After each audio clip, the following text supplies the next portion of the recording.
When young people come to me to get married, I have a little project that I ask them to do individually. It's a project that has them consider their family tree, family traits, beliefs, and the relationships within their family. The couple then comes together to share and talk through their individual projects with guiding reflection questions from me. At the end of the session, I ask where the couple sees themselves in 5 years, then 10 years, and 50 years. Along the way, there have been couples who don't include their partner in their 5-year explanation of where they will be and what they will be doing. Those marriages, sadly, don't last.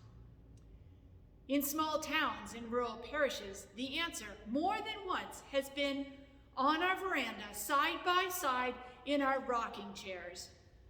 On further reflection, the couple points out that together, whether that means in their own house, in an apartment, a nursing home, or in a hospital room, and if nothing else, side by side in a rocking chair. Isn't that a beautiful image? To come to the latter years of one's life with a relationship that can just be, where one can sit quietly in another's company and simply watch the view in peace, comfort, and contentment. This morning we are told the story of Abram, along with wife Sarai and nephew Lot, packing up their households and going to a God-promised homeland, a place flowing with milk and honey. A future dream where one can sit on their own veranda, side by side with the people they love, and watch their fields, their land, in peace, contentment, and comfort. Abram was a man of means. He had the resources to be able to leave on a journey that would take months. He had pack animals to carry his possessions, provisions, and the people who went with him, family, hired hands, and slaves. In the story, we hear Abram's complaint of lacking an heir. It seems crazy to take the risk of such a journey, to go to a new place when one has no heir to leave the land to. By reading between the lines of the story, it's not that Abraham doesn't have an heir that is the most upsetting to him. It is an internal prejudice that his heir would be Eliezer of Damascus. In the Bible, people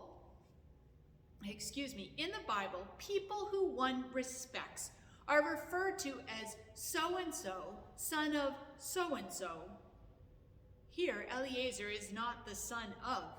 He is mentioned fatherless, Eliezer of Damascus.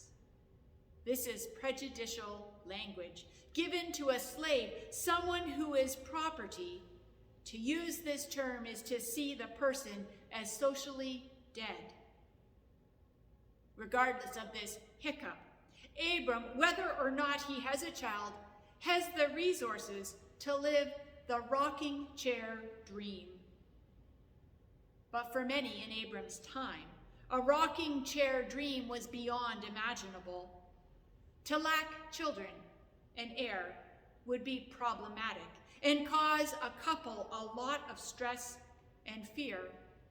It had nothing to do with having someone to hand on possessions to, but rather having someone to care for them as they aged, or provide food and shelter if they became sick or unable to work.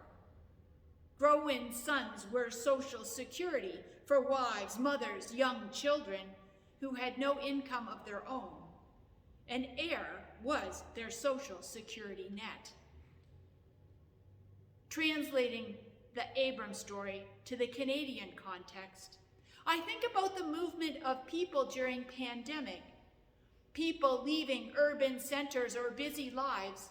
Being able to work from home was the incentive to take the opportunity to buy homes, with many coming to the East Coast.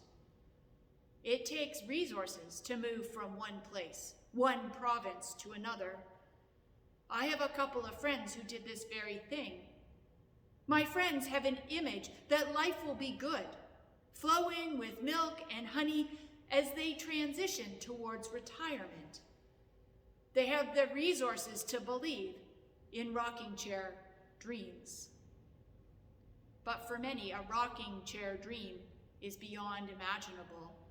Hard-working people in regular jobs are using more than 50% of their paycheck for rent.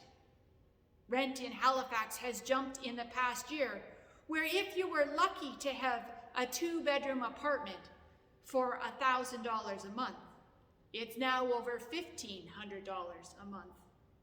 The average 2-bedroom in Halifax is approximately $2,000 a month. Rent evictions are in the news too, where apartments are renovated, rents raised, and the people who live there are no longer able to afford to be there. Making minimum wage and working 40 hours a week for a month is just over $2,100 a month. Regular workers are forced farther and farther from their jobs to find affordable places to live. And places to live, any kind of place, are in short supply.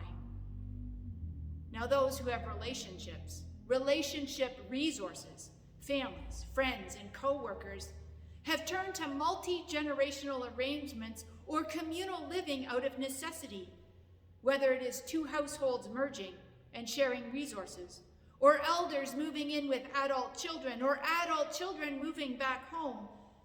There are people on constant journey, staying 3 months with one friend, then moving to a family member's house for 3 months, then to another house for 3 months. Thinking about the long view is troubling when facing survival in the present. Security is for those who have resources, and this too can be troubling. How many of you have done the math to figure out if you have enough pension to last through until death? And if you live longer than the age you use to calculate your monthly pension, what then? The current reality is that verandas or front porches are inaccessible luxuries. Even balconies are in short supply.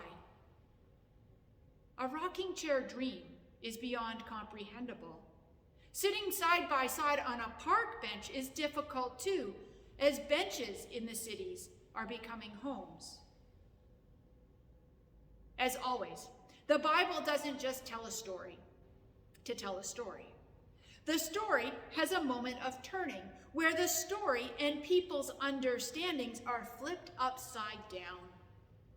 In the making of covenant with Abram, God tells Abram that he will have blood descendants and that there will be a period of 400 years where those descendants will be slaves. Abram's prejudice towards slave would become prejudice against his own. God is clarifying that lineage and slave do not disqualify people from inclusion in God's covenant family. By Jesus' time, Abram's descendants had been slaves in Egypt, been exiled, enslaved in Babylon, Assyria, Persia, and were now living in occupation under the Romans. The Gospel of Luke continually has Jesus sitting side by side with the widow, the orphan, the sick, the destitute, women.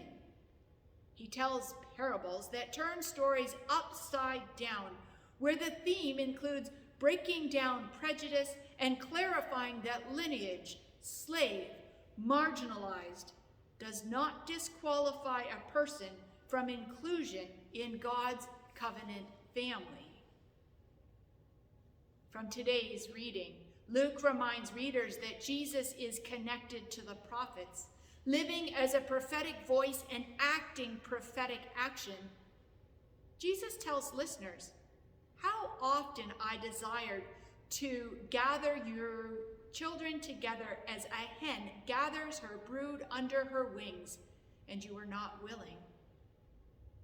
the marginalized, the precariously housed, those sleeping on the streets, the underemployed, hear the words as comfort because they have experienced Jesus being a mother hen to gather, shelter, giving comfort, hope, and promise to those who have been excluded from God's house and God's covenant people.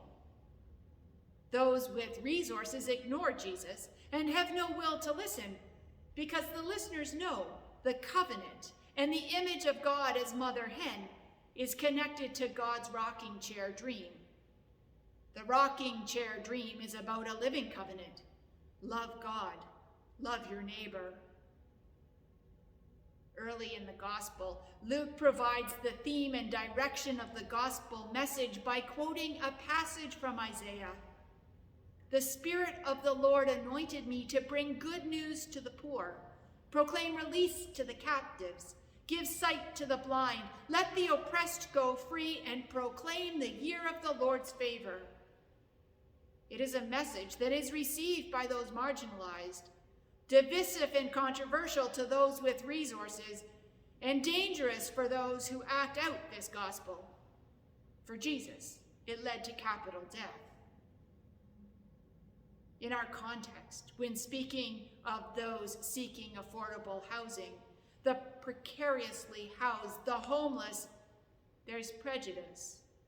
God is clarifying that having resources or lack thereof does not disqualify someone from inclusion in God's covenant family. We are reminded of the importance of relationship, whether to friends, family, the enslaved, the marginalized, and that relationship is a resource.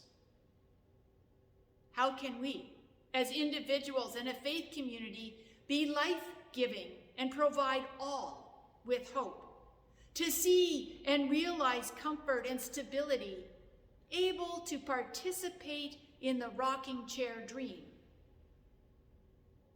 Church relationships, sharing our spaces, being willing to give up personal freedom to lend a room, to rent a room, to house relations or immigrants, to help young people and seniors find affordable housing, perhaps to help offset rent for someone in the community, to offer a bed for 3 months, to loan a trailer, to have a live-in caregiver, to combine resources with others.